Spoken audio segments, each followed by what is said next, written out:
नमस्कार दोस्तों।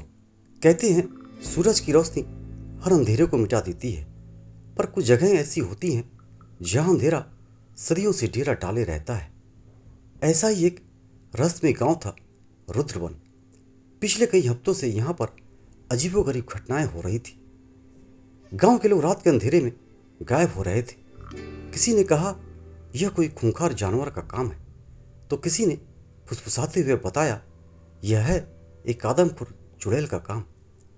जब यह खबर शहर पहुंची तो मामले की गंभीरता को देखते हुए एसीपी प्रद्युमन ने अपनी सर्वश्रेष्ठ टीम इंस्पेक्टर अभिजीत, इंस्पेक्टर दया और फेडरिक को तुरंत रुद्रवन भेजा।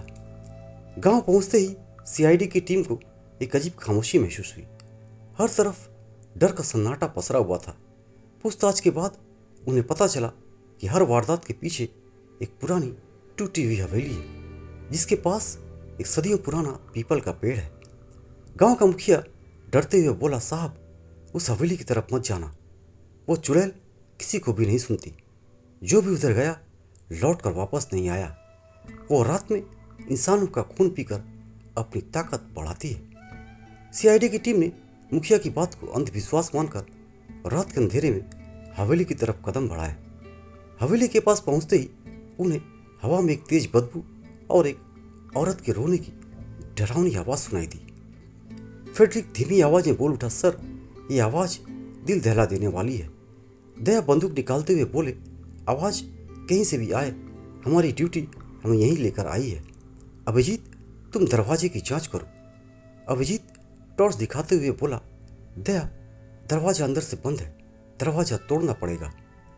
हवेली के अंदर का दृश्य भयानक था। दीवारों पर खून के धब्बे, टूटी फूटी चीजें और चारों ओर अजीबोगरीब तांत्रिक निशान। तभी एक कोने से एक परछाई तेजी से गुजरी। दया बोल उठे, कौन है, बाहर निकलो। अभिजीत पीछे मुड़ते हुए कहते हैं, दया दरवाजा फिर से बंद हो गया, हम फंस गए। तभी डरावनी तीखी हंसी की आवाज पूरे हवेली में गूंजती है। हवेली में अचानक तापमान गिर गया। हवा में लालटेन अपने आप बुझ गई। चारों तरफ से चुड़ैल की डरावनी हंसी गूंज रही थी।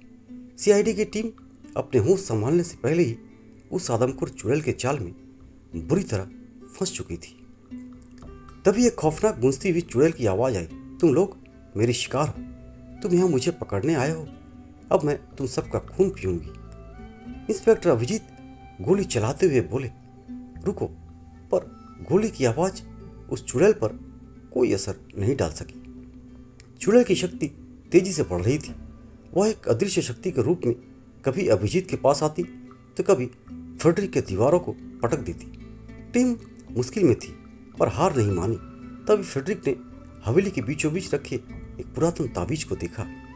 इंस्पेक्टर फेडरिक दर्द से कराहते हुए कहते हैं, सर वो देखो ताबीज, शायद यही इस चुड़ैल की शक्ति का राज है। अभिजीत ताकत जुटाते हुए बोले, दया ताबीज को नष्ट करो। अभिजीत ने किसी तरह खुद को संभाल कर चुड़ैल को उलझाए रखा और दया ने पूरी ताकत से उस ताबीज पर किक मारी और ताबीज टूटते ही चुड़ैल की चीख पूरे जंगल में गूंज उठी। वो धुएं के रूप में हवा में गायब हो गई। हवेली में शांति छा गई। सीआईडी की टीम ने गांव वालों को आज़ाद कर दिया, पर उन्हें पता था कुछ रहस्य ऐसे होते हैं जो हमेशा के लिए सुलझते नहीं। क्या सीआईडी की टीम ने सिर्फ एक चुड़ैल को हराया था या किसी और बड़े षड्यंत्र का पर्दाफाश किया था? यह सवाल आज भी रुद्रबंद के अंधेरे में दफन है। दोस्तों बहुत बहुत धन्यवाद आप सभी का। वीडियो अच्छी लगे तो इसे लाइक और शेयर करें। कहानी कैसी लगी अपनी राय कमेंट बॉक्स में ज़रूर करें और अधिक मनोरंजन के लिए इस चैनल को सब्सक्राइब करें। सतर्क रहे, सुरक्षित रहे।